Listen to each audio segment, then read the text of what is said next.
सबसे पहले जी तमाम लोगों को अस्सलाम वालेकुम। एज यूजुअल आपको पता है जितना भी हम काम करते हैं सबसे पहले अल्लाह का शुक्र अदा करते हैं। उसके बगैर तो दुनिया में पता भी नहीं हिलता। और जितनी नेमतें और जितनी सहूलतें और जितनी आज़ादी उसने हमें दी हुई है, रब्ब कुरान मजीद तो ये कहता है कि इंसान ना शुक्र और जल्दबाज है, इसमें कोई शक भी नहीं। ये मैं बता रही ना, अपने आप को भी अंदर शामिल कर, सब लोगों के लिए हुआ है। तो शुक्र अदा करना बहुत जरूरी है। तो दो सेंटेंस है, उसके बाद मैं वापस इधर आ जाऊंगा। आपने भी सुना होगा, पता होगा, मिल जाए तो शुक्र कर, ना मिले तो सब्र कर। सारी जिंदगी इसके अंदर गुजर जाए। मेरे बड़ों ने ये सिखाया, बेटा बात सुनो, दुनिया में अच्छा कोई नहीं होता, अच्छा इंसान खुद होता है। अगर तुम खुद ठीक नहीं हो तो तुम्हें सब लोग खराब नजर आएंगे, और अगर तुम खुद ठीक हो तो तुम्हें लोग भी सही ही नजर आएंगे। तो दूसरों को कुछ कहने से पहले ना अपने आप को देखो, दूसरों पे ना बात करो, आप अपनी बात करो। तो वंस अगेन भी अल्लाह ने हमें मौका दिया कि हम ठीक है दुनियावी नॉलेज है उसको शेयर करें और उससे हम मैक्सिमम बेनिफिट जो है वो हमें with the passage of time काफ़ी चीज़ें चेंज हो रही हैं, बेहतरी की तरफ जा रही है। कोशिश कर रहे हैं हम भी कि ज़्यादा से ज़्यादा मेहनत करें और एक अच्छी चीज़ जो है वो आपके सामने लेकर आए। इस सारी एक्सरसाइज है, वो किताब है, वो चैनल है, वो स्लाइड्स हैं, लेक्चर्स हैं, व्हाटएवर, इसका पर्पस जो है ना सिर्फ एक है। पहला खिदमत खलक और दूसरा आसानी पैदा करना। इसको आसान बनाया, जितना भी आसान कर सकते हैं। जैसे आप सादा लफ्ज़ों में कह सकते हैं, जैसे जाते कहते हैं ना, भाई तुम कहना क्या चाहते हो, वो बात करो, कहानी ना सुनाओ, काम की बात करो। सर वो क्रक्स जो है ना निकालने के लिए आपको 6-7 चीज़ों में से या ज़्यादा चीज़ों, मल्टीपल चीज़ों में से गुजरना पड़ता है, फिर आप उसके क्रक्स के ऊपर बोलेंगे अच्छा ये कहना चाहते। अगर वो आपको समझ आ गया तो समझे, इससे आसान चीज़ कोई नहीं है। लेकिन सवाल ये कि अगर समझ ना आया तो इससे मुश्किल चीज़ भी कोई नहीं है। खैर, मैंने कुछ नई चीज़ें और डाली हैं जी, ताकि जो क्विकली मैं आपके साथ शेयर करूंगा, ताकि आपको आसानी पैदा करें। काफ़ी लोगों की ये मैंने क्यों बनाया है, पहले मैं वो आपको बता दूं, तो फिर कुछ लाइंस में मैं आपको उसको अपडेट करवा देता हूँ। मैं देख रहा था कि काफ़ी लोगों की ना असेसमेंट्स हो रही हैं, अमेंडमेंट्स हो रही हैं, ऑडिट हो रहा है, रेक्टिफिकेशन हो रही है। तो उसमें बेसिक जो फॉल्ट है वो टैक्स पेयर कहाँ पे कर रहा है, उसको आइडेंटिफाई करके तो आपको अपडेट कर दिया जाए, ताकि आपकी असेसमेंटें कम से कम जो है वो डिफॉल्ट के अंदर जाए, और अमेंडमेंट इन असेसमेंट या रेक्टिफिकेशन या ऑडिट के केस अगर खुले भी अगर आप पे या अप्लाई नहीं हो तो आप उसको बड़े आराम से कवर कर सकते हैं। तो आज मैं पिछले हफ्ते में यही सोच रहा था।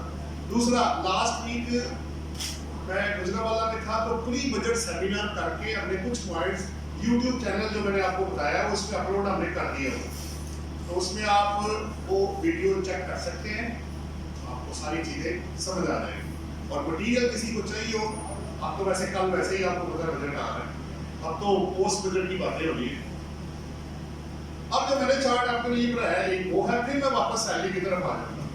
अब ये फाइल जरा खोलो भाई, बड़ा स्पेसिफाइड करके मैंने उसको बनाया, कोशिश की। ये 3 पॉइंट्स हैं, आपने इसको लाजमी 3 अभी कभी इन 3 चीजों को लाजमी कवर करना है। अभी मैं सैलरी की हद तक बात कर रहा हूं, क्योंकि मैं अभी दूसरी तरफ नहीं जा रहा।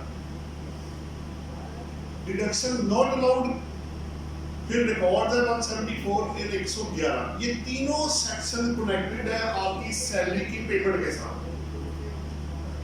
अब पहला दिखाओ जी डिडक्शंस में सबसे पहला ये मैंने उसको ना ब्लैक कलर कर दिया ताकि आप सिर्फ उतना ही पढ़े जितना रिलेटेड है, बाकी आप दूसरे हैड्स के लिए कवर कर सकते हैं।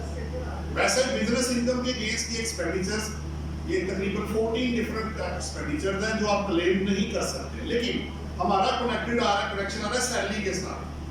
अगर मैंने सैलरी पे विदहोल्डिंग टैक्स ना काटा, ये 3 नंबर सीरियल आपको बता रहा है कि आपको एक्सपेंडिचर फिर 21 सेक्शन में क्या हो जाएगा, डिसअलाउड। अगर एप्लीकेशन जैसे सैलरी में आप कहते हैं 6 लाख, अगर एनुअल टैक्सेबल इनकम आपकी 6 लाख रुपए से एक्सीड कर जाए तो आपको टैक्स काट के तो जमा कराना है। जैसे इस वक्त अगर मेरी इनकम हो 12 लाख रुपए फर्ज कर लें तो पहला 6 लाख 0% है, अगले 6 लाख पे 5% है, 30,000 रुपए आपका एनुअल टैक्स बनता है, उसको 12 पे डिवाइड कर ले, 2,500 रुपए पर मंथ आपका टैक्स काट के अगर 1 लाख सैलरी पर मंथ है तो वो जमा करा देगा। अगर आपके एम्प्लॉय ने टैक्स ना काटा या कोई और एक्सपेंडिचर जिस पे टैक्स डिडक्ट ना हुआ तो 21 सेक्शन में वो एक्सपेंस क्या हो जाएगा, डिसअलाउ हो जाएगा। बाकी मुख्तलिफ डायमेंशन है वो बाद में देखेंगे। नेक्स्ट आगे देखो, ब्लैक दिखाओ, ब्लैक ये।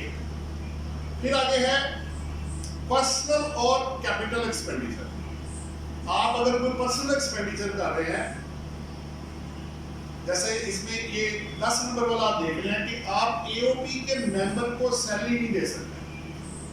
अगर आप एज ए मेंबर तनख्वाह रिसीव करेंगे या एज ए प्रोप्राइटर तो वो एक्सपेंस अलाउ नहीं होगा एओपी को, वो शेयर ट्रीट हो जाता है।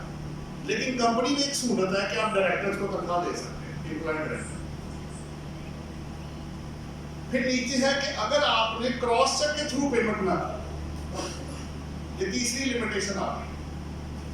पहला क्या है, जहां टैक्स काटना है ड्यू वो काट के आप जमा कराएं। नंबर 2 क्या है कि आप मेंबर को तनख्वाह नहीं दें। नंबर 3 क्या है कि सैलरी आप क्रॉस चेक के थ्रू पेमेंट करेंगे जहां आपकी पर मंथ सैलरी 25,000 रुपीज से एक्सीड करेगी। अब चाहे वो सेलिंग डिपार्टमेंट है, लेबर है, एडमिन है, कॉस्ट ऑफ सेल है, फाइनेंस डिपार्टमेंट है, कोई भी डिपार्टमेंट, वो सारे को कवर कर रहा है। पहले कभी ना प्रॉफिट जो ट्रेडिंग अकाउंट आइटम्स थे उन पे ये सेक्शन अप्लाई नहीं होता था, फिर वो चेंज कर दिया उन्होंने, लॉ अमेंड हो गया। अब आपके क्या ट्रेडिंग अकाउंट की सैलरी है या प्रॉफिट एंड लॉस अकाउंट की सैलरी है, या पर आर बेस है, मशीन आर बेस है, प्रोडक्ट बेस, अगर कोई एम्प्लॉई है तो उसको आपने 1 महीने में चाहे तोड़ के दे या इकट्ठा करके दे। अगर 25,000 रुपए से पर मंथ सैलरी ज्यादा होगी, 25,000 1 रुपया भी हो गई तो सारे का सारा थ्रू क्रॉस चेक होएगा, ये आपके अकाउंट से निकल के उसके बिजनेस अकाउंट में, पर्सनल अकाउंट में ट्रांसफर होगा। अदरवाइज आपको एक्सपेंस अलाउ नहीं होगा। आगे देखिए जी, ये तो था आपका। अच्छा 21 में ना, इसका मतलब है 21 में 2-3 लिमिटेशन लगा दी। पहला, आपने टैक्स काट के पेमेंट करनी है, दूसरा क्रॉस चेक में करनी है, तीसरा वो बिजनेस का एक्सपेंडिचर होना चाहिए, चौथा एओपी के मेंबर को भी आप दे सकते हैं। और फिर नेक्स्ट अगला जो सेक्शन है वो 174 है। मैंने कहा अच्छा जी आपने तनख्वाह दी, लाइन सैलरी शीट्स लाए, उस बंदे का नाम बताएं, डेजिग्नेशन बताएं, सीएनएससी नंबर बताएं, उसकी रिसीविंग दिखाएं और अमाउंट मुझे बताएं कितनी। अगर आपके पास सपोर्टिंग डॉक्यूमेंट है ही नहीं तो 174 ये मैंने कोड कर दिया सबसेक्शन 2। अगर आप सपोर्टिंग डॉक्यूमेंट देते ही नहीं,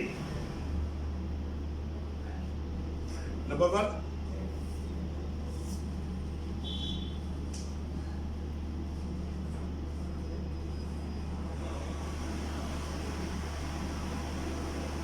तो मैंने क्या कहा कि आप या तो सपोर्टिंग डॉक्यूमेंट देते ही नहीं, या आपका वोचर जो है वो कच्चा वोचर है और वो वेरीफाइबल नहीं, तो उस सूरत में क्या होगा, वो एक्सपेंस 174 सबसेक्शन 2 में कमिश्नर इनर रेवेन्यू वो एक्सपेंस आपका डिसअलाउ कर देगा।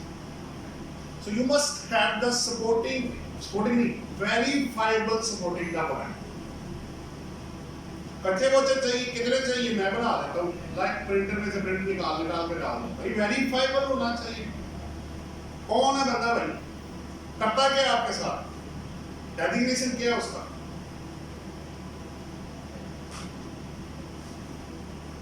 नेक्स्ट है इसके बाद 111, उसमें एक सिंपल पॉइंट है जो मैंने आपसे शेयर करना है। अगर आप, मैंने इसलिए ब्लैक किया ताकि आप सारा ना पढ़े, जो रेलिवेंट है वो पढ़े। अगर आपने सैलरी, अब आप देखें लिखा हुआ है a person has incurred any expenditure, तो क्या होगा, एक्सप्लेनेशन नहीं दी, या मैंने कहा पैसे कहां से है भाई आपके पास, फंड ही नहीं है आपके पास, तो 111 सेक्शन में वो इनकम बना के तो आपको टैक्स लगा देंगे। अच्छा, एक्सपेंडिचर में अब ये नहीं लिखा हुआ कि ये बिजनेस है कि पर्सनल है, वो दोनों कवर कर रहे हैं, ये जरा ध्यान में रखिएगा। टैक्सेस में कहते हैं अपनी आंखें कान और दिमाग ना खुले रखें, क्योंकि पैसों का मामला है। अब आप इसको सिर्फ बिजनेस एक्सपेंस कहते रहेंगे, वो पर्सनल भी लेंगे। अगर पर्सनल एक्सपेंडिचर का सोर्स ही नहीं आपके पास, आपके खर्चे 1 करोड़ रुपए के हो गए, मैंने कहा भाई पैसे कहाँ से हैं, बस ही पकड़ दे करके मैंने कर दिए, ऐसे नहीं होता भाई। ये सोर्स आपको क्लियरली बताना पड़ेगा, पैसा कहाँ से है आपके पास। सो एक्सपेंस ये नहीं खाली डालते जाए आप, अंदर जो मर्जी डाल दें आप, इस तरह नहीं है। सो 4 चीजें क्रक्स निकल के बाहर आएंगी, ये वाली साइड पूरी हो जाएगी। Cross check, withholding tax, supporting document, business expenditure, ये 4 कंडीशन अगर आप मेट नहीं करेंगे तो आपको सेक्शन 21, 174 या सोर्स अवेलेबल नहीं है तो 111, इनमें से कोई एक भी कंडीशन आपको हिट हो गई, नॉन कंप्लायंस ऑफ लॉ हुआ, तो वो एक्सपेंडिचर आपका डिसअलाउ कर दिया जाएगा अंडर द रिस्पेक्टिव सेक्शन। ये मेरा पहला था, क्योंकि बिजनेस एक्सपेंडिचर काफी ज्यादा हो गए तो लोग इन चीजों को इग्नोर कर रहे हैं। सो इसको जरा ध्यान में रखिएगा जब आप अपनी बिजनेस इनकम कवर कर रहे होंगे, तो ये तीनों सेक्शंस की कंप्लायंस आपके पास। और कैश बुक जब आप देंगे तो वो पूछ आपका कैश इन नेगेटिव ना हो जाए, पता चले जी 10 लाख कैश इन था और आउट कर दिया 50 लाख, उसने कहा भाई ये 40 लाख कहाँ से आ गए तुम्हारे पास, तो पैसे हैं नहीं तेरे पास। तो अगर आप ये साबित नहीं कर पाएंगे कि पैसे कहाँ से जनरेट हुए हैं, एक्सपेंडिचर कहाँ से हुआ है, इधर आपको 111 सेक्शन उनके पास अवेलेबल है। ये मेरा पहला था तो मैंने आपसे शेयर किया। इसके बाद सैलरी में मैं वापस आता हूँ, उसमें एक और चार्ट मैंने आपके लिए बनाया था, आपके नॉलेज ज्यादा अच्छे तरीके से शेयर कर सकें। नीचे शीट पे आओगे ना, आगे एक और एक आ गया ना, इसको क्लिक करना, ये जो ऊपर है ये येलो वाला, ये चार्ट की मैंने कोशिश की है कि आपके लिए आसानी पैदा करें। इसमें मैंने क्या कहा है कि Pakistan geographical source of income, एक बंदा सैलरी कहां से कमाता है, पाकिस्तान के अंदर से और पाकिस्तान के बाहर से। और कौन सी जगह है उसके पास, यही दुनिया है, और कौन सी दुनिया है। मनो सलमा तो नजर हो ही रहा है, तो फिर ये पैसा कहां से आया आपके पास। तो मेरे पास 2 ही सोर्स है, या इनसाइड पाकिस्तान है या आउटसाइड पाकिस्तान है, वो दोनों को ही उन्होंने कवर किया। पहला आप देख सकते हैं, आज मैं इसी पे एक जजमेंट में भी आपको कोट करता हूं। पहले मुझे ये तय करना है, जैसे मैंने शुरू में कहा था, कि ये इंडिविजुअल रेजिडेंट है कि नॉन रेजिडेंट, पहला प्रश्न। फिर उसकी इनकम पाकिस्तान सोर्स इनकम है या फॉरेन सोर्स इनकम है, ये दोनों ही है।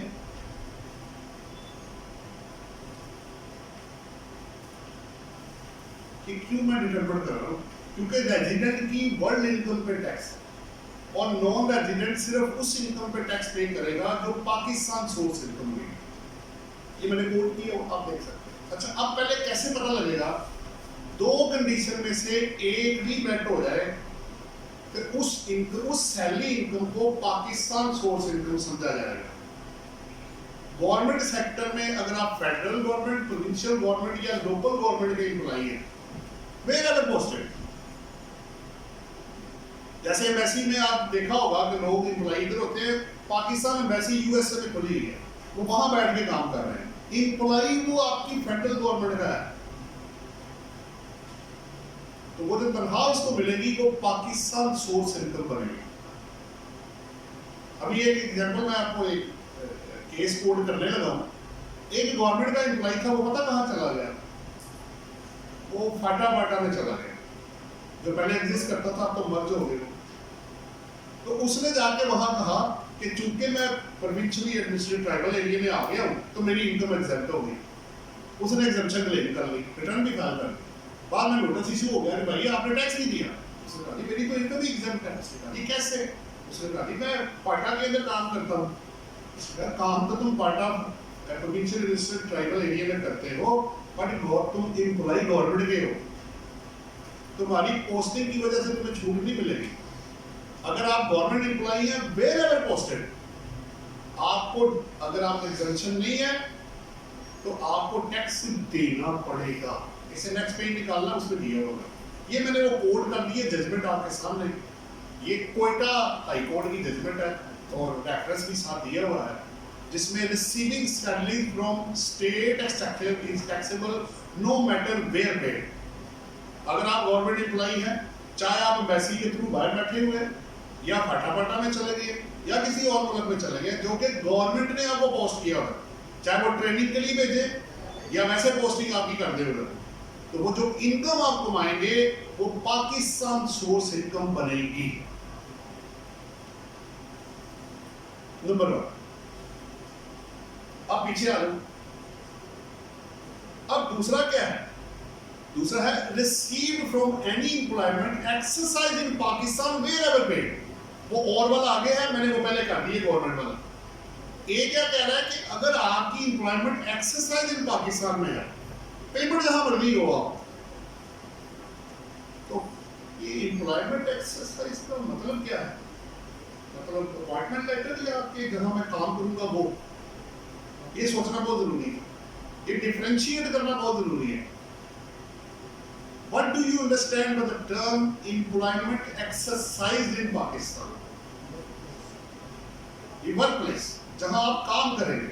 अगर मैं आपको पाकिस्तान में अपॉइंटमेंट लेटर देता हूँ, वो पोस्ट में कर देता हूँ आपको जनाब आजाद कश्मीर में। एक बात कर, आपको पता है आजाद कश्मीर इंडिपेंडेंट रियासत है, उसका गवर्नर और उसके सिस्टम, उनका लॉ सेपरेट ऑपरेट होता है। तो फिर मैं, ये मेरी एम्प्लॉयमेंट एक्सरसाइज इन पाकिस्तान है या आउटसाइड पाकिस्तान? ये आउटसाइड पाकिस्तान है। सो जहां आपकी जॉब लगेगी अदर देन गवर्नमेंट एम्प्लॉय, उसको मिक्स नहीं करना है। पहला क्वेश्चन, क्या आप गवर्नमेंट एम्प्लॉय हैं? जी नहीं, तो फिर आप ए में आएंगे, अदरवाइज आप बी के अंदर चले जाएंगे। तो फिर अगर मैं पाकिस्तान में अपॉइंटमेंट लेटर लेता हूँ, वो मुझे दुबई शिफ्ट कर देते हैं, उधर बैठो भाई, उधर जाके काम करो। तो मेरी जो फिर इनकम होगी, ये पाकिस्तान सोर्स इनकम होगी या फॉरेन सोर्स इनकम होगी? एक सवाल है।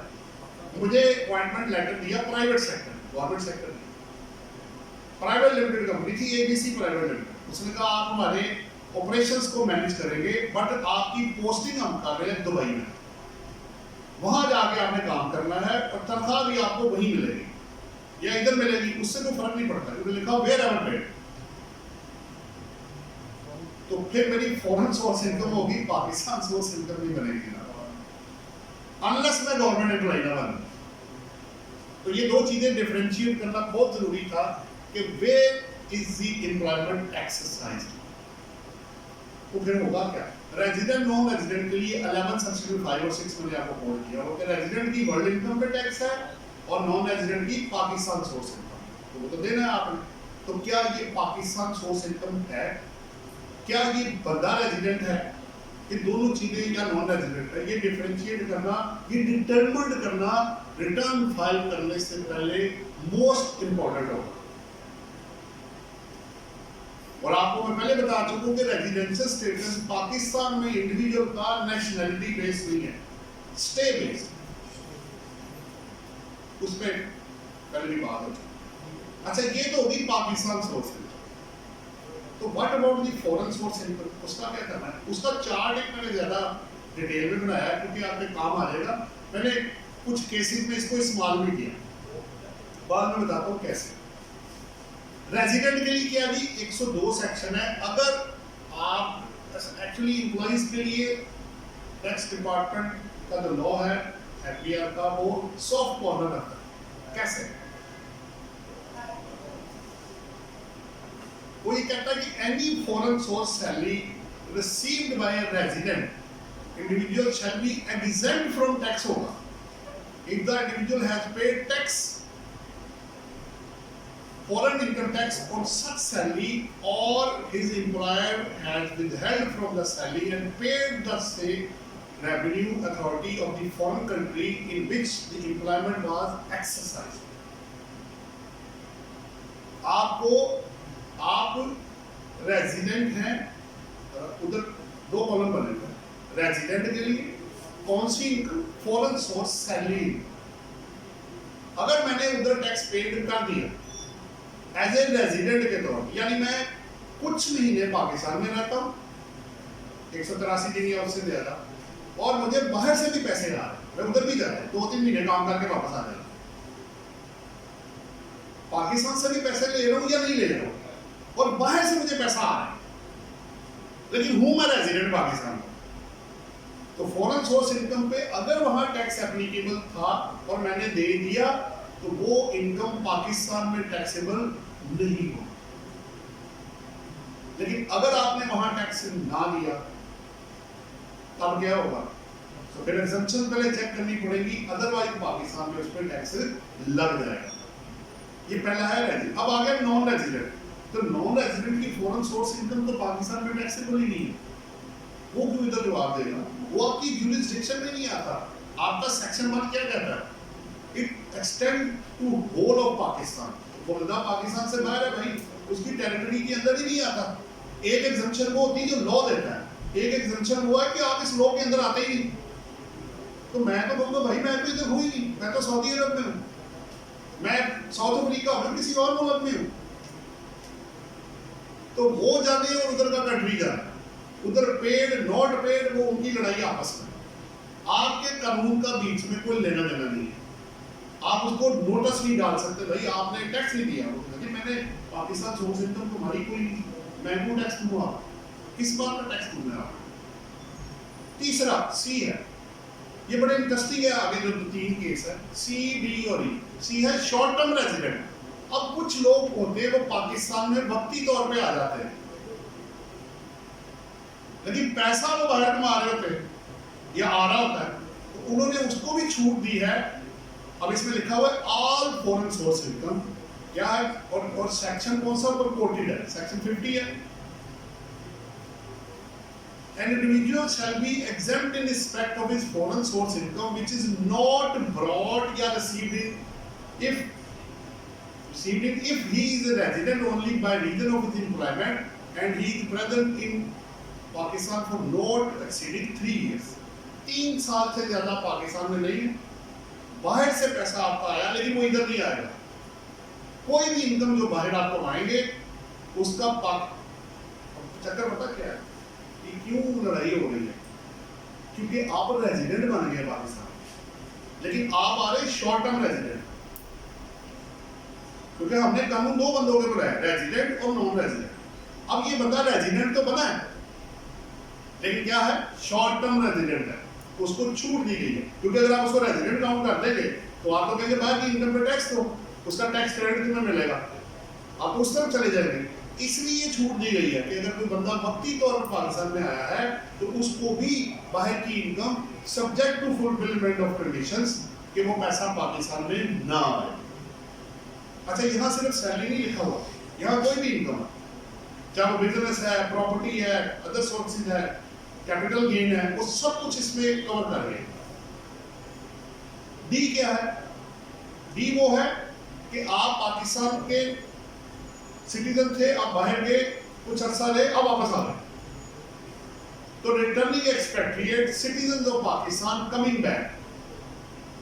अब यहां जो दिया गया है for all foreign source income है, if an individual citizen of Pakistan and returning expatriate is resident in the current year but was not resident in the 4 preceding tax year, its foreign source income shall be exempt in the current tax year and in the forming tax year. मेरा एक cousin था, वो white था, वो वापस आया, उसकी property income आ रही, जब उसको देखा गया तो टैक्स अच्छा खासा भर गया। मैंने कहा ये तो बड़ा टैक्स बनता है, सारी बैंक के अंदर ट्रांजेक्शन हो गई, रेजिडेंट है और फॉरेन सोर्स इनकम है। मैंने कहा देखिए बात यह है कि इस लॉ के मुताबिक आप पिछले 4 साल में पाकिस्तान में नहीं हो, आप आए हैं, आप सिटीजन ऑफ पाकिस्तान हैं, आप वापस आए, सेटल डाउन होने की कोशिश कर रहे हैं, आपकी फॉरेन सोर्स इनकम जिस साल में आप आएंगे,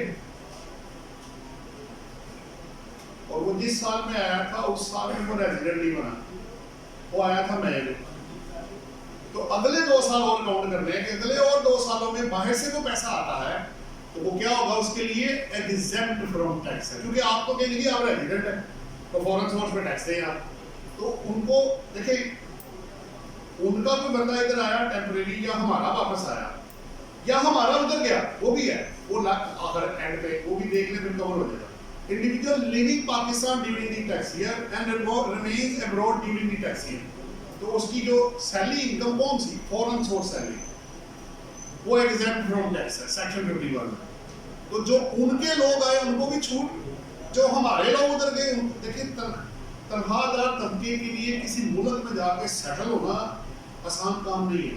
ये रिलैक्सेशन इसलिए दी गई है, कहीं सबकी और कहीं सैलरी की, ताकि वो बंदा सेटल डाउन हो सके।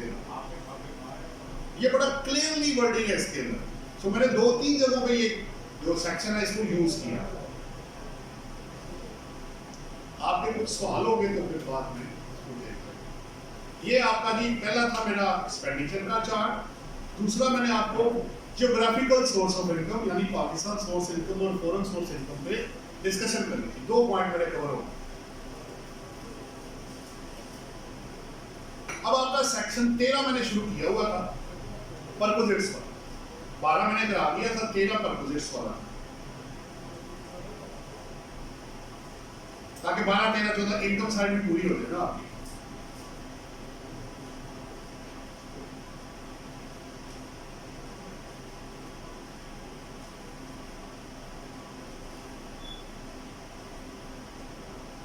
इसमें देखो परपोजिट्स वाला,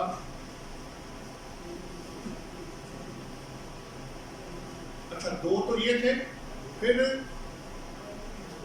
आगे ये इसमें देखो, ये तो कवर हो गया ना, अगले पेज में देखो, चलते जाओ आगे, फिर करो करो करो, 12 खत्म होगा फिर 13 आएगा, करो करो करो, ये बस इधर पीछे ये था, ये सेक्शन 13। थोड़ा सा मैं रिवाइव कर देता हूँ वापस। सेक्शन 13 जो है ना वो परक्विजिट्स के बारे में, फ्रिंज बेनिफिट्स, आपको तनख्वाह के अलावा जो बेनिफिट दिए जाते हैं उसको परक्विजिट्स कहा जाता है। गाड़ी का, घर का, लोन का, शेयर तो है इन ल्यू या एडिशन में कवर हो जाते हैं, ट्रांसफर ऑफ प्रॉपर्टी है, सब्सिडी है, हाउसकीपर के आपके जो डोमेस्टिक सर्वेंट्स है उनका बेनिफिट है, यूटिलिटीज है। तो तनख्वाह के अलावा जो फ्रिंज बेनिफिट्स हैं वो सेक्शन 13 के अंदर शामिल है। ये क्यों लिखा गया? ताकि लोग ये ना कहें जनाब के ये तो तनख्वाह के अलावा है तो ये एग्जेम्प्ट हो गया। तो आपके कहने से एग्जेम्प्ट नहीं होगा, आपको लॉ के अंदर रेफर करना पड़ेगा कि किस रूल, किस क्लॉज या किस सेक्शन में वो एग्जेम्प्ट है और कितना एग्जेम्प्ट है। इसमें मैंने आपको बताया था पहला, छठा और 7वां छोड़ के बाकी को सिंपल एक फार्मूला है वो मैं आपको दे देता हूँ, फिर आप इसको जाके पढ़ लीजिए। क्वेश्चन ये है कि अगर आपको अपने जाती बेनिफिट के लिए जो भी बेनिफिट पास ऑन किया जाएगा वो आपके परक्विजिट्स में बेनिफिट के तौर पे ऐड हो जाएगा सैलरी इनकम। मसलन एक तो मिसालें खुद ही बना लेते हैं। मैं आपको 5.2 में से एग्जांपल बना लेता हूँ कि मैंने कहा जी आपके डोमेस्टिक सर्वेंट्स कितने हैं। आपने कहा जी एक गार्ड है, एक कुक है, एक स्वीपर है, एक ड्राइवर है, इस तरह करके 5 सफाई वाले हैं, इस तरह 5 बंदे हैं, 4 है। मैंने कहा अच्छा तनख्वाह बताओ साल की। आपने कहा जी मेरा कुछ 6 लाख रुपया मैं उनको तनख्वाह दे देता हूँ साल की। मैंने कहा जी अब मैं आपके साथ 3 एग्जांपल्स खुद ही से बनाऊंगा और आपको बड़ी आसानी से पता लग जाएगा कि करना क्या है। मैंने कहा भाई सारे ही दफ्तर की तरफ से कितनी तनख्वाह दी जी? 6 लाख। तो बेनिफिट कितना हुआ? 6 लाख आपकी सैलरी इनकम में ऐड हो जाए। मैंने कहा जी आधा दफ्तर की तरफ से आधा तुम्हारा, तो बेनिफिट कितना हुआ? 3 लाख। मैंने कहा जी 10% दफ्तर की तरफ से बाकी तुम्हारा, तो 6 लाख का 10% 60,000 रुपए। जितना बेनिफिट आया उतना मैंने ऐड कर दिया। ये 6 जो मैंने आपको पॉइंट बताया पहले, छठे और सातवें के अलावा, इनमें फार्मूला यही है, जो बेनिफिट वो आपको देंगे इन टर्म्स ऑफ रुपीज जो निकलेगा वो आपकी सैलरी इनकम में ऐड कर दिया जाएगा। That's all. अब आप दूसरा ले लें, utilities, electricity, gas, water, telephone आपका शामिल है। अब जितना बेनिफिट मैं आपको दूंगा उतना आपकी इनकम में आ जाएगा, लेकिन ये ऑफिशियल नहीं है, आपके जाती बिलों की बात है। फिर वही मैंने कहा जी सारा दफ्तर की तरफ से सारा ऐड होगा भाई। Whatever amount will work out, it will be added as a purposes under section 13 of the Income Tax Ordinance 2001। ये क्रक्स मैंने आपको निकाल कर दे दिया। तो पहला, छठा और सातवां क्यों अलग किया? वो फार्मूले के थ्रू कैलकुलेशन करेगा। आना उसने भी उधर ही है, लेकिन वो फार्मूले के थ्रू आएगा कि ये फार्मूला ये आप लगाएं, इसके बाद जो बेनिफिट निकलेगा वर्कआउट उन्होंने बेनिफिट ही करना है। क्रक्स मैंने आपको निकाल दिया कि उसने कहना कि इस परपोजिट की आपको बेनिफिट कितना मिला है, वो बताओ कितना है, वो आ गया, करो जी ऐड इसका। ये क्रक्स है बेसिकली। चौथा कह जी अगर आपका कोई लोन माफ कर देते हैं या लोन आपके बिहाफ पे डिस्चार्ज कर देते हैं और आपसे लेंगे नहीं, आपका 5 लाख का लोन था, इंडिया ने कहा मैंने दिया, तो बेनिफिट कितना? 5 लाख। आपने लोन लिया, उसने कहा चलो लोन तुम्हारा माफ, बेनिफिट कितना? जो माफ हुआ। आगे क्या है? ट्रांसफर ऑफ प्रॉपर्टी और सर्विसेज प्रोवाइडेड 5.5। अगर मैं आपको प्रॉपर्टी लेके दे देता हूं, फिर वही क्वेश्चन, मेरा शेयर कितना है, मैंने कितना डाला? अगर मैंने कहा जी प्रॉपर्टी 1 करोड़ रुपए की है, मैंने कहा यार सारा ही दफ्तर की तरफ से, तो 1 करोड़ आपको सारे का सारा आपकी सैलरी इनकम में ऐड हो जाएगा। आपका लिटिगेशन चल रहा था पर्सनल, मैंने कहा वकील की फीस दफ्तर पे करेगा, तो जितनी लीगल एडवाइजर की फी होगी वो सारी की सारी आपकी सैलरी इनकम में ऐड कर दी जाएगी।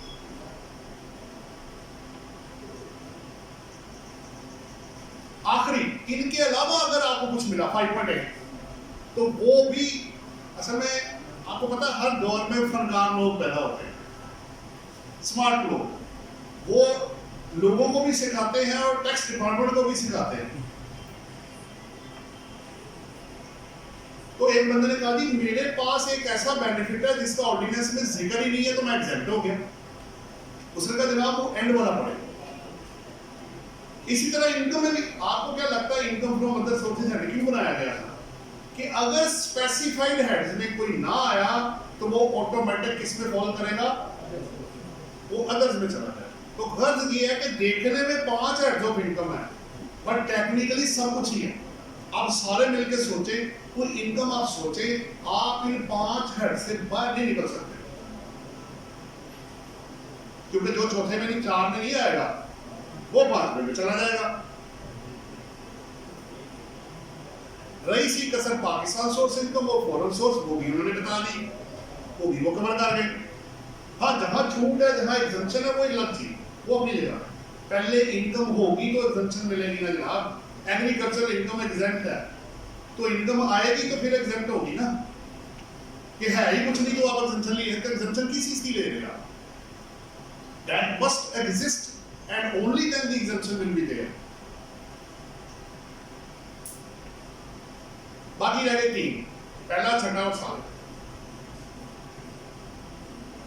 पहला क्या जी मोटर व्हीकल, 3 इन्होंने 2 बनाई सिचुएशन, मैंने 3 बना दी। अगर गाड़ी आपके पर्सनल यूज पे आपके एम्प्लॉयर ने आपको दी तो 10% of the cost of vehicle जो एम्प्लॉयर को पड़ा है वो आपकी इनकम में हर साल ऐड होगा। गाड़ी है जी फर्ज करें 30 लाख की, तो 10% आप निकाल लो, 3 लाख रुपए हर साल आपकी इनकम में ऐड होगा जब तक आप गाड़ी इस्तेमाल करेंगे। ये भी एक सवाल आ गया, 10 साल के बाद क्या होगा? 30 लाख तो ऐड हो गया, फिर भी ऐड होता रहेगा अगर आप गाड़ी इस्तेमाल कर रहे हैं। और अगर आपको लगता है कि ये बेनिफिट ज्यादा है और गाड़ी की बात की नहीं है तो गाड़ी वापस कर दें, कोई मसला नहीं है। अब अगर आप सिर्फ ऑफिस के लिए इस्तेमाल करेंगे तो कुछ भी आपकी इनकम में ऐड नहीं होगा। अच्छा, एक बड़ा अच्छा सवाल आया कि आप हर ऑफिस 2 टाइम चाय देता है, आप 100 रुपए का 2 कप लगा लें तो 500 रुपए के 5 दिन, 2500 रुपए की चाय हो गई तो मल्टीप्लाई में 12 करेंगे 30,000 रुपये बनता है। तो आप लोग टैक्स क्यों नहीं देते? 30,000 का चाहिए ये आप लोगों ने in order to discharge the official performance अगर कोई चीज आपको दी जाएगी तो वो एग्जेम्प्ट फ्रॉम टैक्स। लोगों को बूस्ट अप करने के लिए ईद मिलन पार्टी बुलाई जाती है, उनको खाने खिलाए जाते हैं, इंसेंटिव। मैं वो नहीं कह रहा कि बोनस है या परफॉर्मेंस है बाहर है, वो अलग चीज है, वो टैक्सेबल है। सो ऑफिशियल परफॉर्मेंस के डिस्चार्ज के लिए अगर खर्चा किया जा रहा है तो वो एग्जेम्प्ट फ्रॉम टैक्स। ये मोटर व्हीकल, अगर आप दोनों के लिए प्रैक्टिस में देखें, आप कभी कोई रिजिड पॉलिसी नहीं बना सकते कि हमें ऐसे ही गाड़ी घर के लिए मिलेगी, हमें ऐसे ही दफ्तर के लिए होगी, हमें ऐसे ही दोनों के लिए होगी। कुछ भी हो सकता है, 3 गाड़ियां भी हो सकती हैं। ये भी मैं बता दूं आपको, सवाल आए हुए। पहला, आपको एक गाड़ी दी है सिर्फ घर के लिए, जाओ भाई, एक गाड़ी सिर्फ दफ्तर के लिए और दूसरी दोनों के लिए। वो पाबंदी तो नहीं है भाई, क्या पाबंदी है इस तरह? कोई पाबंदी नहीं है। तो फिर होगा क्या? जो घर वाली होगी उसका 10% गाड़ी का मेरी सैलरी इनकम में ऐड होगा, जो दफ्तर वाली होगी 0% ऐड होगा, जो दोनों के लिए होगी 5% कॉस्ट ऑफ व्हीकल वो मेरी इनकम में ऐड होगा। जो बेनिफिट आपने लिया उसी के मुताबिक कैलकुलेशन बाहर आई। आप देखिए फार्मूला लगा हुआ है, आप स्टेट कैलकुलेशन नहीं कर सकते, फार्मूला आपको लगाना पड़ेगा, उसके बाद आप इसको ऐड कर सकते हैं। ये गाड़ी वाला अकोमोडेशन वाला एक करके मैं क्लोज करूंगा। मैं चाहता हूँ आप क्वेश्चन आंसर पे फिर हम जाए, तो ज्यादा जरूरी है, वहां से लर्निंग इंसान की ज्यादा होती है। इसलिए मेरी कोशिश अभी होती है कि लेक्चर कम दे और क्वेश्चन आंसर्स पे हम ज्यादा जाए। नेक्स्ट है अकोमोडेशन। अकोमोडेशन में 2 चीजें, 2-3 है, एक नहीं है 2-3। जरा दिखाओ उसकी शीट क्लियर करो। ये आपके सामने चार्ट है, आप पढ़ना चाहेंगे या तो जो भी रूल ये कहता है, और ऊपर लिखा हुआ रूल 4 है, उसमें लॉ ये कह रहा है कि आपको पहले चेक करना है कि आपका जो टैक्स पेड है वो गवर्नमेंट एम्प्लॉई है या प्राइवेट सेक्टर में। अगर वो गवर्नमेंट एम्प्लॉई है तो आपने ए और B whichever is higher calculate करना, ये मुझे लाजमी चाहिए। इसका फार्मूला आप समझ, ए और बी व्हिचएवर इज हायर। अब ए क्या है और बी क्या है, मुझे 2 कैलकुलेशन चाहिए। ए मुझे चाहिए 45% of minimum of time scale. अगर आप 18वें ग्रेड के ऑफिसर हैं तो उस पर जो आपको तनख्वाह एनुअल दी जा रही है उस ग्रेड के हिसाब से उसको 12 से मल्टीप्लाई करके उसका 45% लिया जाएगा। और अगर आप प्राइवेट सेक्टर में हैं तो बेसिक सैलरी का 45%। और अगर क्वेश्चन में दोनों ही गिवन हो और बंदा गवर्नमेंट एम्प्लॉई हो तो प्रेफरेंस एनटीएस की होगी, फिर बेसिक सैलरी में नहीं आप कैलकुलेट करेंगे। सो मुझे 45% चाहिए मिनिमम ऑफ टाइम स्केल का या बेसिक सैलरी का, व्हिचएवर इज एप्लीकेबल। ए हो गया, तो बी क्या है, fair market rent of that accommodation. दोनों में से जो हायर होगा वो आपकी सैलरी इनकम में ऐड होगा। अगर आपको हाउस रेंट अलाउंस दिया गया तो एग्जेम्पशन अकोमोडेशन की है, हाउस रेंट अलाउंस की नहीं है, वो टोटली टैक्सेबल होगा। 2 बातें। एक और बात, अगर आपका जो अकोमोडेशन है मुफस्सल एरिया जैसे दूर दराज इलाका करके, वहां पे देखिए शहर के जितने आप प्रोमिनेंट एरिया में आएंगे उतना रेंट ज्यादा होगा।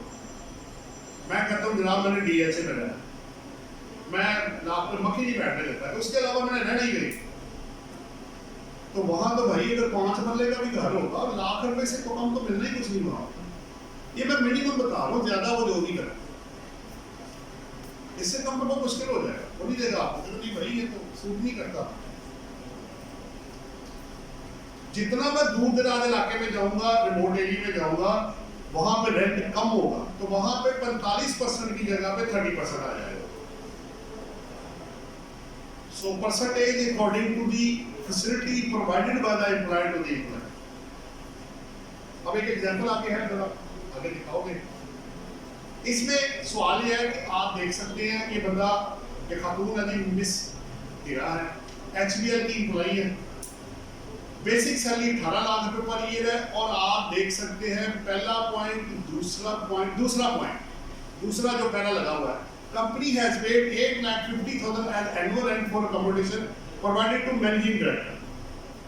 आपने 45% लेना 18 लाख रुपए का, और फेयर मार्केट रेंट है 8.5 लाख रुपए। दोनों में से जो ज्यादा होगा, आगे सोल्यूशन दिखाओ जी। वो देखें, higher of 45% of basic salary और fair market value of rent 45% लिया, वो बन गया 8,10,000 और 8,50,000 फेयर मार्केट रेंट है, whichever is higher salary income में ऐड हो गया। ये आपकी अकोमोडेशन की कैलकुलेशन करने का तरीका, जो मैंने आपको शुरू में कह दिया था कि वो फार्मूले के थ्रू कैलकुलेट करेगा, वो दिया हुआ।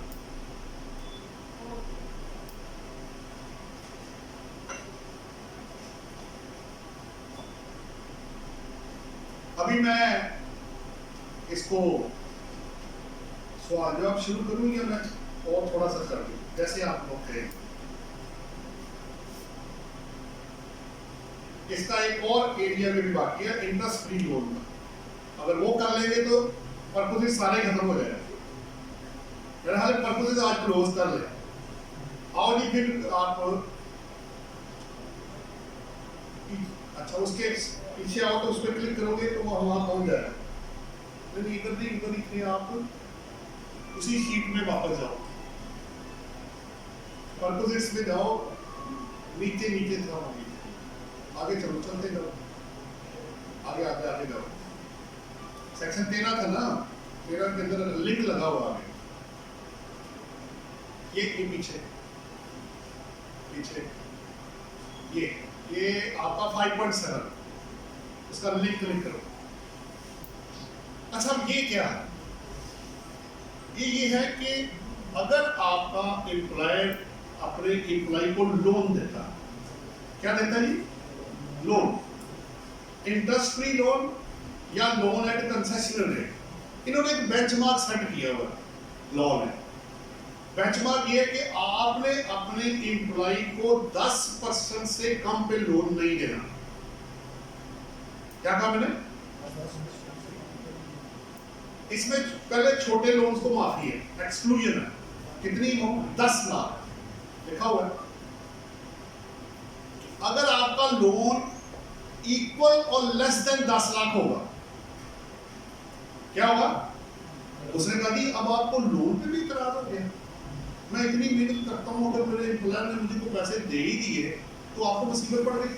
उसने कहा अच्छा भाई तुम्हारा बंदोबस्त करते हैं, तुम 10 लाख के अंदर लोन ले लो, अब तुम्हें कुछ नहीं करना, इंटरेस्ट फ्री लोन ही ले लो बेशक। तो इसका मतलब ये हो गया कि मुझे जो छूट दी गई है, मैं during the tax year 10 lakh के बराबर या कम लोन एम्प्लॉयर से एज ए एम्प्लॉय ले सकता हूँ, चाहे मुफ्ती हो। तो फिर एम्प्लॉय की इनकम में कुछ भी ऐड नहीं किया जाएगा। प्लस दूसरी कंडीशन क्या है कि अगर रेट ऑफ मार्कअप 10% या उससे ज्यादा होता है तब भी कुछ नहीं होगा, चाहे आपकी लोन की अमाउंट 4 करोड़ हो जाए। तो इसका मतलब है मुझे दोनों condition at the same time met करनी है। मेरा लोन 10 लाख रुपए से ज्यादा हो और रेट ऑफ मार्कअप 10% से कम हो, तभी मेरी इनकम में ऐड होगा। अब मैंने लिया 15 लाख, एग्जाम्पल बना लेते हैं। आगे क्वेश्चन है वो देखो, आसान हो जाएगा। और अब ये सवाल ये देखिए, मैंने 4 केस बनाए हैं। ऊपर सैलरी उसी तरह ही है। 4 केस क्या है? ए देखिए, आपको नीचे बॉटम पे वो 4 चीजें नजर आ रही है, ABCD। अमाउंट लोन लिया 10 लाख रुपए और मार्कअप का रेट क्या है 7%। 11 लाख लिया 0% पे, फिर 11 लाख लिया 6% पे, और फिर 11 लाख लिया 11% पे। तो मैंने कहा बताएं कि सैलरी इनकम में क्या ऐड होगा कि नहीं होगा। पहला मैंने लिया 10 लाख रुपए, कितने पे 60% पे। 10 लाख के बराबर या कम अगर मैं लेता हूँ, जिस मर्जी रेट पे लूँ, मेरी इनकम में कुछ भी ऐड नहीं होना। ए कवर हो गया। बी, मैंने 11 लाख लिया 0% पे, कितना 10% पूरा। जो रेट दिया गया है उसको 10 में से माइनस करेंगे और बैलेंस में। अच्छा एक और भी चीज है, अब आपने जो 10% अप्लाई करना है वो 10 लाख से ऊपर वाले पे नहीं होगा, वो टोटल पे होगा। ये भी ज़रा ध्यान में रखिए। और कितने पीरियड के लिए होगा। अगर साल के शुरू में मैंने लिया था 11 लाख पूरा, कोई लिया कुछ नहीं हुआ और 0% पे था, तो 10% 11 लाख का 1,10,000 सीधा बनता है। अगर ये मैं 6 माह बाद लेता तो हाफ हो जाता। तीसरा क्या है, 11 लाख है 6% पे, अब 10% बेंचमार्क रेट है, दिया कितने पे 6 पे, तो 10 माइनस 6 कितना बता 4, 11 लाख का 4%। चौथा 11 लाख लिया मैंने 11% पे, अब मेरी इनकम में कुछ भी ऐड नहीं होगा, क्योंकि दोनों में से दोनों कंडीशन मेट करना लाजमी है। लोन भी ज्यादा हो, रेट ऑफ मार्कअप भी कम हो 10 से, तभी मेरी इनकम में कुछ ऐड होगा। अब जरा सोल्यूशन दिखाओ जी यार। ये पहले केस में देखें आप, आपको लास्ट पॉइंट पे जो टैक्सेबल इनकम से ऊपर है, पहले और चौथे में नील है, दूसरे में 1,10,000 है और तीसरे में 4% था, तो 44,000 उसकी इनकम में ऐड कर दिया गया। This is all about related to perquisites under section 13 of the Income Tax Ordinance 2001.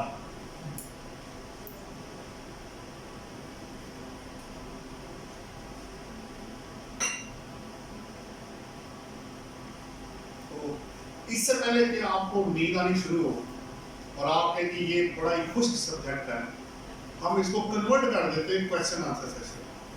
अब अगर आपने कोई सवाल करना है तो कोशिश करेंगे कि आपको सेटिस्फाई करें। जी सर, वो माइक जरा चला भी लीजिएगा।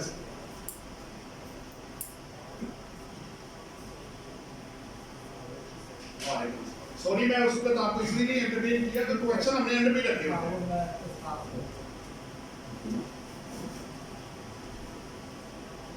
मेरा जो क्वेश्चन है सेक्शन 13 कि एम्प्लॉयर जो लोन देता है अपने एम्प्लॉय से। एक मिनट रुक जाइएगा, सॉरी बात काट रहा हूं।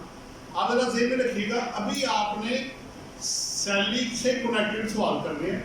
जब आप इसको क्लोज कर लेंगे उसके बाद आपके अदरवाइज जो क्वेश्चन है वो बाद में आप कर लीजिएगा, लेकिन अभी आपने रेलिवेंट क्वेश्चन पहले करना है सैलरी से कनेक्टेड, चाहे वो विथहोल्डिंग का है या इनकम वाली साइड का है, उससे कर लें ताकि सबको एक तरह का नॉलेज पहले चला जाए। उसके बाद हर एक का को डिफरेंट होगा तो वो बाद में फिर उसको भी ले जाएंगे। जी जनाब आपका क्वेश्चन।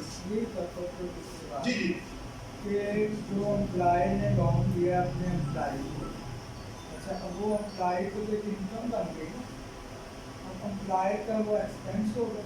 देखिए पता क्या, दो चीजें, अच्छा सवाल है आपका, ये वो पता क्या कहना चाह रहे हैं।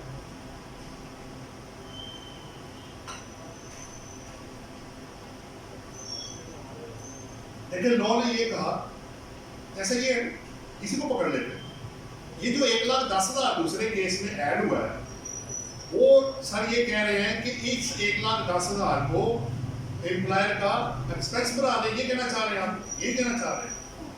अच्छा अब सवाल ये है कि आप जरा पीछे वापस आए इसकी एग्जांपल में, जरा चौथा केस देखें। आपने 11 लाख रुपए, ये पहले ले ले, आपने 10 लाख लिया 60%, ठीक हो गया। इसका मतलब है कि आपने एम्प्लॉयर को 60% दिया, उसकी इनकम हो गई, सही हो गया ना। आपने पे किया और उसने रिसीव किया, उसकी इनकम हो गई और आपका एक्सपेंस हो गया। अगर आपने बिजनेस पर्पस के लिए लिया होगा तो बिजनेस एक्सपेंडिचर में जाएगा, अगर जाति के लिया होगा तो पर्सनल एक्सपेंडिचर में चला जाएगा। अब आ जाए चौथे में, मैं यूं कर लेता हूं, आपने 11 लाख लिया 11% पे, एम्प्लॉय की इनकम में कुछ ऐड नहीं हुआ, लेकिन आपने उसको 11% दिया, आपका खर्चा 11% पे और उसकी इनकम 11% पे, मेरा ख्याल है कवर हो गया आपका जी। और किसी का कोई सवाल हो जी, माइक ले लेना। सर मुझे एक कन्वेंस प्रोवाइड की गई है, उसकी यूजफुल लाइफ 5 साल है। हर साल मेरी सैलरी को 10% ऐड बैक होती गई है। अब वो उसकी यूजफुल लाइफ खत्म हो गई, तो क्या उसको रेजिडुअल वैल्यू के ऊपर सेल आउट करके तो नेक्स्ट मुझे गाड़ी दे दी जाएगी, या वही जो है मतलब मैं उसको इस्तेमाल करता रहूँ और दोबारा मेरी वो ऐड बैक उसकी कंटिन्यू करूँ? पता क्या, दो चीजें। देखिए पहली बात तो ये प्रैक्टिकल लाइफ में क्या हो रहा है कि जनरली 3 साल 5 साल 7 साल बाद गाड़ी रिप्लेस कर दी जाती है। लेकिन फर्ज कर लें आपके पास गाड़ी थी, है ना, अगर आपको लगता है कि जनाब इतनी तो वर्थ है ही, तो मैं गाड़ी वापस कर देना उसकी। आप सिंपल सा मालूम है, अगर आपको लगता है कि गाड़ी अब मेरे किसी काम की नहीं है, तो मैं काम भाई एक 10% या 5% ऐड करूँ, ये चॉइस आपकी होगी। लेकिन अगर आप इस्तेमाल करते रहेंगे, ऑल्दो उतनी वर्थ उस गाड़ी की नहीं होगी जो जो जो क्योंकि वो तो कॉस्ट पे, ओरिजिनल कॉस्ट पे आ रहा है, वो WDP पे नहीं लेगा। अगर 6 लाख की गाड़ी थी तो हर साल 60,000 ऐड होता रहेगा, माइनस करके नहीं आएगा, ठीक है। तो आप 20 साल गाड़ी इस्तेमाल करते रहे, आपकी इनकम में 20 साल तक 60,000 ही ऐड किया जाएगा, ठीक हो गया।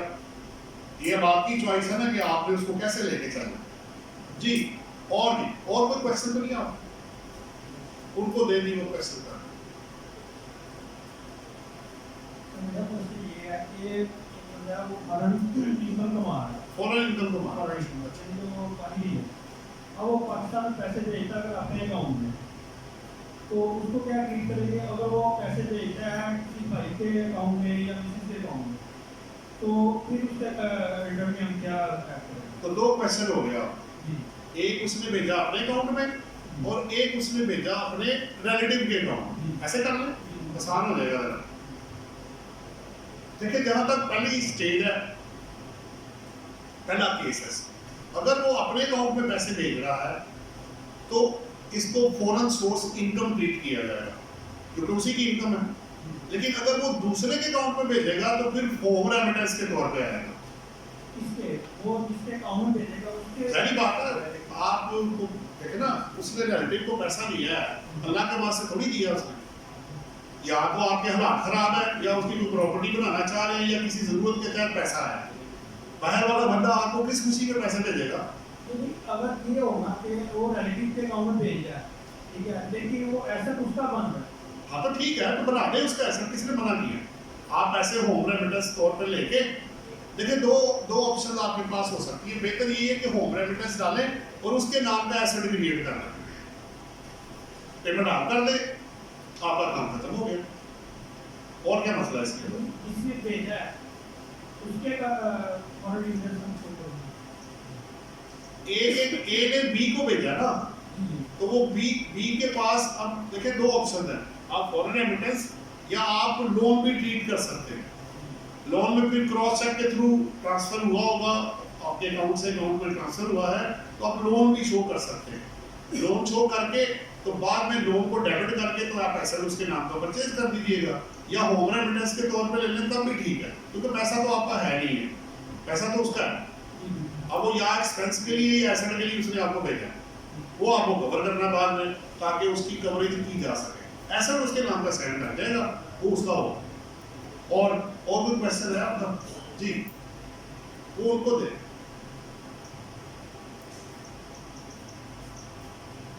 जी जनाब। वालेकुम सलाम। अभी सेक्शन 14 बाकी है, एम्प्लॉय शेयर स्कीम।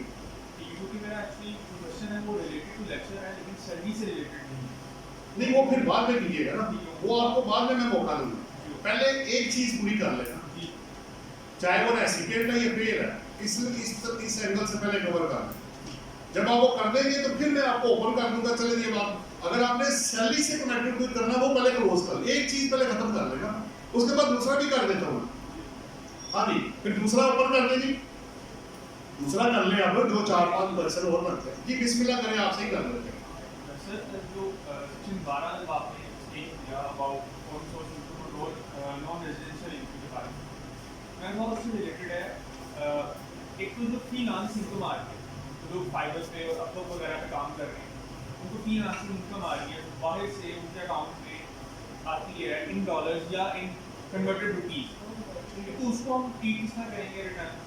दूसरा सर जो अमेजोन पे बहुत ज़्यादा वर्क हो रहा है, लोग पाकिस्तान में वर्क कर रहे हैं लेकिन उनकी कंपनी भी पाकिस्तान में एग्जिस्ट नहीं कर रही है, उनका वेयर हाउस भी पाकिस्तान में एग्जिस्ट नहीं कर रहा, वो कहीं से एक्सपोर्ट कर रहे हैं, कहीं पे इंपोर्ट कर रहे हैं, उनका सेलर भी बाहर बैठा है, बायर भी बाहर बैठा है, और आपको अब डिफरेंशियल जो आपका रेट जो भी है कमीशन या सर्विस चार्जेस वो आपको पाकिस्तान में मिल रही है। दो बातें होंगी। एग्जैक्टली, उसको हम किस तरह ट्रीट करेंगे? तो दो क्वेश्चन आपकी होगी। एक तो पहला आपने ये कहा कि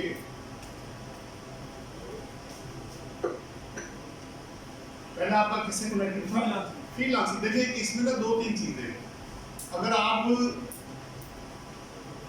देखें ना जहाँ पे डेफिनेशन, तो IT services and IT related services जो है ना, उसके अंदर आपके अकाउंटिंग सर्विसेज, एडवर्टीजमेंट सर्विसेज, उसके अलावा आपके मेडिकल ट्रांसक्रिप्शन, उसके अलावा आपके सॉफ्टवेयर एक्सपोर्ट, आपके कॉल सेंटर, वो सारे अगर आप उसके अंदर किसी एक में आप कवर्ड हो गए तो 154A सेक्शन है जो ऐड हुआ है, उसके मुताबिक आपको दो ऑप्शन है। नंबर 1, या तो आप टैक्स क्रेडिट का सर्टिफिकेट ले लें या 1% पे करें और घर जाए, फाइनल डिसाइड हो जाएगा। ये तो वो है जो आप ट्रांजैक्शंस ऑनलाइन कर रहे हैं। दूसरा आपका क्या था जी कि जो आपको सर्विस चार्ज दिए गए हैं। देखिए बात ये फिर क्वेश्चन ये आएगा, अगर ये आईटी इनेबल सर्विसेज में कवर्ड ना हुआ तो सर्विसेज रेंडर्ड इन पाकिस्तान है या आउटसाइड पाकिस्तान है? क्वेश्चन ये होगा। अगर तो ये रेंडर्ड इन पाकिस्तान में कवर्ड हुआ तो पाकिस्तान सोर्स इनकम है, अगर रेंडर्ड आउटसाइड पाकिस्तान हुआ तो एक्सपोर्ट ऑफ सर्विसेज है, फिर आप वापस उधर चले जाएंगे। उसके अंदर कॉन्ट्रैक्ट है, आईटी रिलेटेड सर्विसेज है, एक और भी है वो तीसरा, तीन उसमें उन्होंने कवर किए हुए हैं। पहले ये सेक्शन नहीं था, ये सर्विसेज नॉर्मल के अंदर या एग्जम्पशन के अंदर कवर था। ये 154 ऐड किया था। एक सर्विसेज अगर आप एक्सपोर्ट करते हैं, अगर एक्सपोर्ट करेंगे, ठीक है, अगर आप उस पर कवर्ड हो गए तो ठीक है।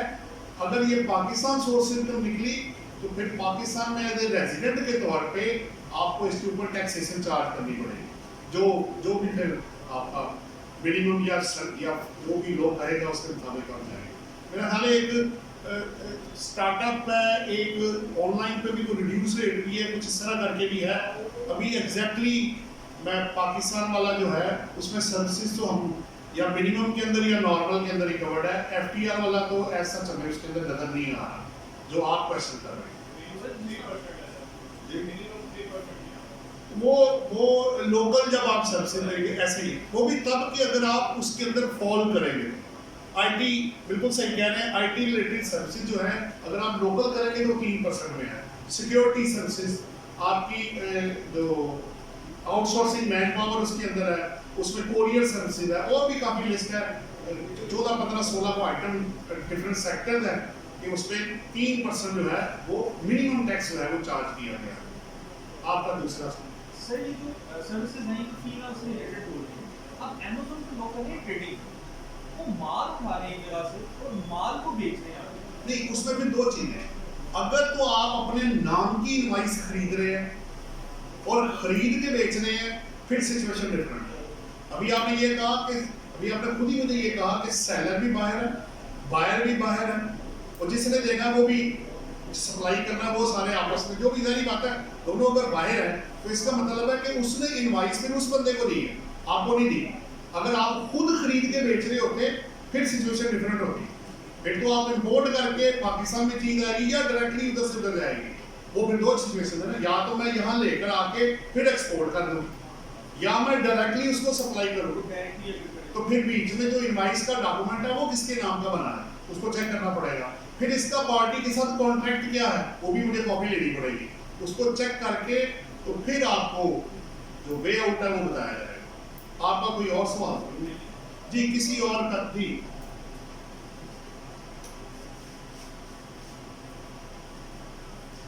उसका रिजवाना मेरा नाम है। तो प्रोसेस ये है कि मेरी पर्सन पाकिस्तान से बाहर है, वहाँ से पाकिस्तान पैसे भेज रहे अपने फादर को, उनके अकाउंट में पैसे आते हैं, लेकिन मैंने उससे प्रॉपर्टी परचेज करना, अब फिर उसे रेंट जनरेट होना शुरू हो गया, उससे क्या ट्रीटमेंट होगा? अच्छा सवाल है, उन्होंने कहा जी पैसे ए ने बी को भेजे, तो बी ने प्रॉपर्टी किसके नाम की खरीदी? सर बेटे के नाम की, ए की है प्रॉपर्टी, ए के नाम, तो फिर इनकम भी ए की है। ठीक है, इनकम एक ही बात है सर, उसको इनकम स्प्लिट कैसे करेंगे? जो डन उसकी तो नॉन रेजिडेंट रहनी चाहिए, तो नॉन रेजिडेंट की नहीं थे, कोई मसला उसके इनकम शो करना है, बिल्कुल शो कर दें, कोई मसला नहीं है, टैक्सेबल होगी, बिल्कुल टैक्सेबल है। जो उसकी इनकम रेंट जनरेट हो रहा है, रेंट पे टैक्सेबल होगी, एक 15 सेक्शन नहीं पड़ा आपने रेंटल इनकम का, वो टैक्स जनरेट होगा। वो इनकम को प्रॉपर्टी के लिए है। अगर आपको कोई एग्जम्पशन ना मिली तो आप खर्चे माइनस करें उसमें से 15 ए के रिडक्शन माइनस करके तो नॉर्मल की रिटर्न आप फाइल करें। अगर कोई और इनकम होगी तो उसमें ऐड करके टैक्स लगेगा उसको, अगर नहीं है तो इसी के ऊपर फिर आपके नॉर्मल स्लैब लग जाएंगे। इस वक्त कानून ये है। सर उसकी 114 की रिटर्न होगी या 115 वाली होगी? किसकी? मॉडल अभी मैंने क्या कहा कि खर्चे माइनस हो गए हैं, तो समझ नहीं आ गया क्या कौन सी होगी? अच्छा 115 वाली अलग है वैसे, अब खत्म होगी सर, वो तो है भी नहीं, अब वो तो मर्ज होगी भी अंदर में।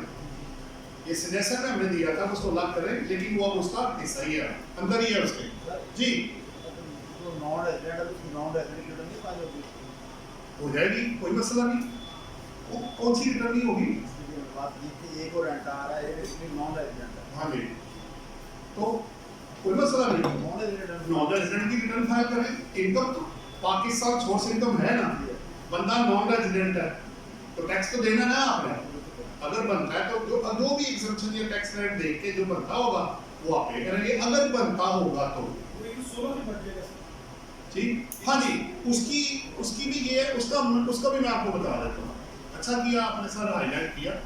बात यह है कि हम लोग क्या कर रहे हैं, जितने मेरे इस तरह के क्लाइंट हैं उसकी हम वेल्थ स्टेटमेंट साथ ही बना के रख लेते हैं, क्योंकि आज से 4 साल बाद अगर नोटिस आया तो बाहर वाले बंदे के लिए बड़ी प्रॉब्लम हो जाएगी, यार मैंने कब भेजा, कितना भेजा, मेरे पास रसीदें नहीं है। उस वक्त आप उसको एक मैस के अंदर डाल देंगे। इसलिए लोग लड़ते नहीं हमसे, बहस भी करते हैं, ये आप उसको रिक्वायर्ड नहीं, आप भी बना रहे हैं। मैंने कहा भाई कमिश्नर इनर रेवेन्यू के पास ये पावर अवेलेबल है कि वो नॉन रेजिडेंट से भी वेल्थ स्टेटमेंट मांग सकते हैं, और हमने दी है उनको। फिर तुम क्या करोगे? फिर उस वक्त कहोगे जी मैं कहाँ से रसीदें लेकर आऊँ, अब तुमने 4 करोड़ रुपए भेज दिया 4 सालों में, तो मैं कहाँ से कवर करूँ उसको? तुम्हारी तो वेल्थ गई नहीं, उसको तो 4 करोड़ नजर आ रहा होगा। तो भाई बेहतर यह है कि वेल्थ स्टेटमेंट साथ ही आप बना के रख लें, सेव कर लें अपने पास, ताकि कल को जब वो मांगे तो फिर ये ना हो कि आप एक मैस में जाके पड़ जाए तो फिर जवाब कोई ना हो। जिस साल की जो ट्रांजैक्शन है उसको उधर ही क्लोज करें, डॉक्यूमेंटेशन अपने पास रख ले और समझे कि आपको 116 का नोटिस आना ही है, और उसके बाद आप इसकी कंप्लायंस कर लेंगे आराम से। ये उसका सोल्यूशन है बेसिकली जो हमने निकाला था जी। और कंपल्सरी अटैच की हुई है, 116 के बगैर फाइल नॉन रेजिडेंट की नहीं होती है। ये क्या कह रहे हैं? नॉन रेजिडेंट की रिटर्न भी आप हर शेड्यूल के बगैर फाइल सबमिट नहीं होती है। वो देखिए वो फिर सिस्टम एरर है। लॉ में 116 में बड़ा क्लियरली मेंशन है, अगर एक बंदा नॉन रेजिडेंट है तो वो विदाउट वेल्थ स्टेटमेंट के अपनी रिटर्न फाइल कर सकता है, उसको रिक्वायर्ड ही नहीं है। वो सिस्टम है ना, आप उस सिस्टम में फिर आपको कंप्लेन करनी पड़ेगी उनको, वो एक अलग चीज है।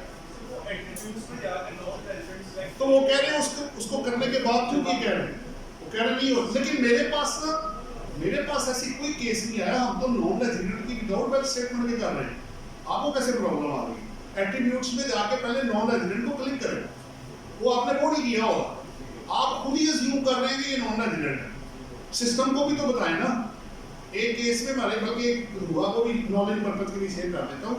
ये जब सीनियर सिटीजन था आपका जो 50% वाला, वो हमने जब उसकी फिटिंग किया ना डाटा, तो उसका टैक्स हमारे मुकाबले में ज्यादा आ गया। हम लोग परेशान हो भाई ये कैसे आ गया। मैंने कहा इसको मैच करो भाई। जब मैच किया तो पता चला उसने वो 50% वाला बेनिफिट नहीं ले रहा। मैंने कहा यार ये मैं क्यों नहीं बेनिफिट दे रहा, जबकि इसकी एज भी ठीक है, इनकम भी ये फॉल करता है, इसकी एज क्यों नहीं रहा। फिर जब पता किया, सर्च किया तो पता लगा कि पीछे जो NIC पे डेट ऑफ बर्थ इसकी ऐड की गई थी ना, वो गलत थी। फिर हमने उसको रिक्वेस्ट फॉरवर्ड की, NIC की कॉपी दी, फिर उन्होंने डेट पीछे चेंज की, फिर जब हमने फिटिंग की तो वो ऑटोमेटिक उसको वो दे गया। फिर सो सिस्टम में कुछ चीज़ें ऐसी भी हैं, आपको भी थोड़ा सा ध्यान रखना पड़ेगा जी। और कोई क्वेश्चन होगी या मैं क्लोज करूँ पहले इसको? Any question? प्रोविडेंट फंड के वाले से प्रोविडेंट फंड है मेरे पास, अगर आप चाहते हैं तो मैं आपको बता देता हूँ।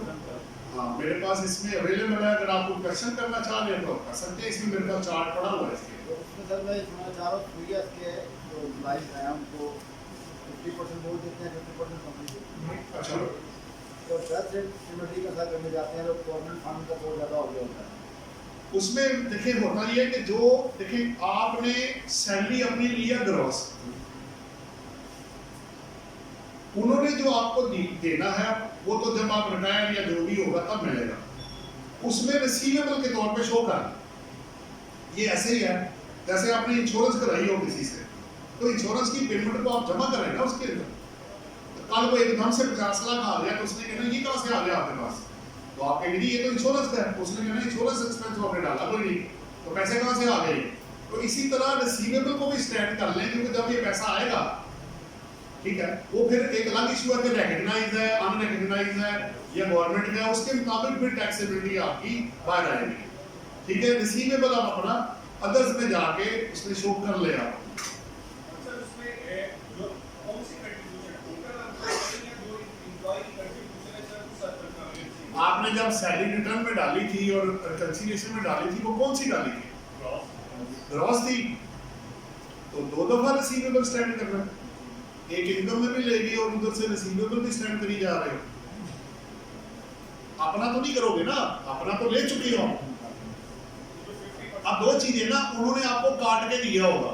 अगर तो आपने इनफ्लो में नेट करके लिया है, कैश फ्लो में पैसा कौन सा डाला है? आफ्टर डिडक्शन वाला। अगर तो आप पहले नेट करके ले लिए तो फिर अपना भी डालें, और अगर आपने ग्रॉस डाला हुआ नेट नहीं किया तो फिर अपने वाला आप माइनस कर दीजिएगा। 2 चीजें अलग अलग है, 2 दफा तो नहीं कर सकते ना, वरना इनफ्लो आपका बहुत ज्यादा हो जाएगा। इतना फिजिकली पैसा होगा नहीं जितना बुक्स में आ जाएगा। तो दोनों को टैली करना जरूरी होता है कि वो मेरे पास पैसा होना भी चाहिए जो मैं बुक्स में डाल रहा हूँ, या जो बुक्स में है वही फिजिकली होना चाहिए मेरे पास जी। और कोई जनाब क्लोज करेगी आप फिर इंशाल्लाह ताला। नेक्स्ट जो है ना, इसको मैं कोशिश करूंगा कि नेक्स्ट में आपको इसको क्लोज करें। और अभी तो बजट भी आ रहा है आपका कल, तो इसको भी कुछ समेटना है, इसको भी करके, बल्कि मैं तो कहता हूँ नेक्स्ट टाइम बजट में ही रख लेते ज़्यादा बेहतर रहेगा। बाकी मैनेजमेंट तय करेगी कि उन्होंने कैसे करना है। हमारा तो थर्सडे वाले दिन अपनी जगह पे है, वो हम करेंगे। इन्होंने कोई आगे पीछे करना होगा तो फिर आपको बता दिया जाएगा। आप लोगों का बहुत बहुत शुक्रिया। अल्लाह हाफ़िज़।